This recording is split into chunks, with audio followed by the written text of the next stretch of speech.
Pardon madame, combien consomme-t-il de charbon votre fer à repasser? Quelle idée, ça ne marche pas au charbon un fer à repasser.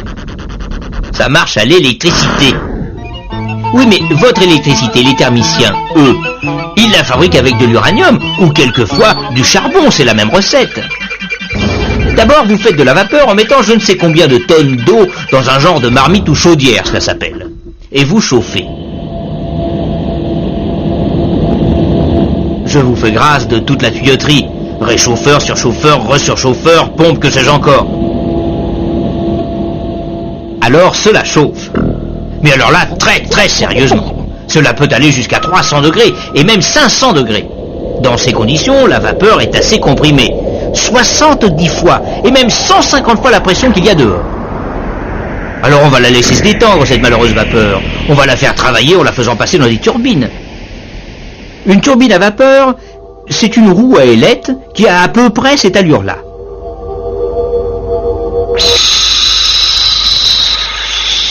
Alors on retrouve notre vapeur à la sortie, complètement détendue, dans un deuxième récipient appelé condenseur, où naturellement elle se condense comme son nom l'indique.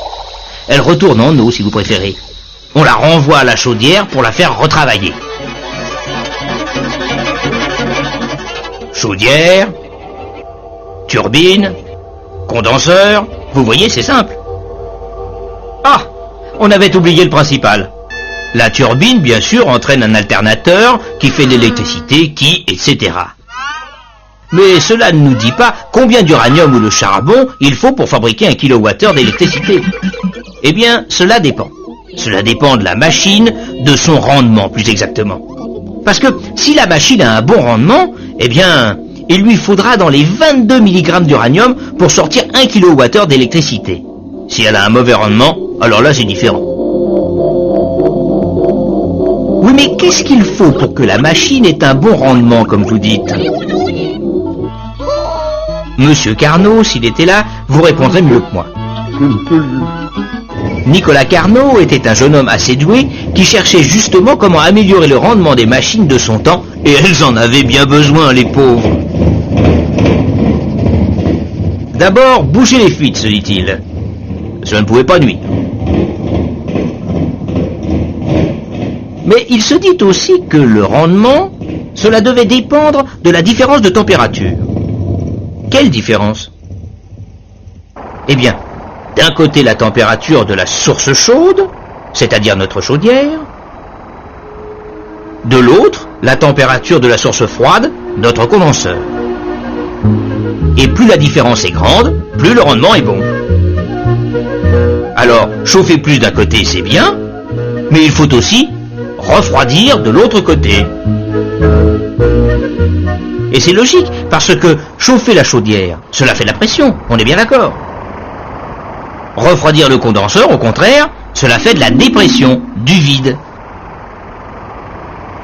Et plus on a de différence de pression, plus la vapeur se détend, plus elle travaille, et meilleur est le rendement. Alors notre thermicien dans sa centrale, qui veut tirer le maximum de kilowattheures de son uranium, suit les conseils de Monsieur Carnot.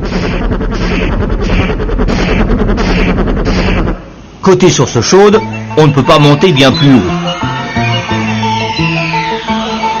Côté source froide, alors là, on refroidit le condenseur très vigoureusement avec un courant d'eau, ce qui fait toute une tuyauterie dont je vous fais grâce. Mais très vigoureusement, cela veut dire qu'il faut faire passer là-dedans des mètres cubes et des mètres cubes d'eau par seconde. Et ça ne se trouve pas sous le pied d'un cheval. Alors ne vous étonnez pas si les centrales s'installent au bord de la mer ou des rivières. C'est pour refroidir leurs condenseurs, pour améliorer leur rendement et tirer le maximum d'électricité de leur uranium.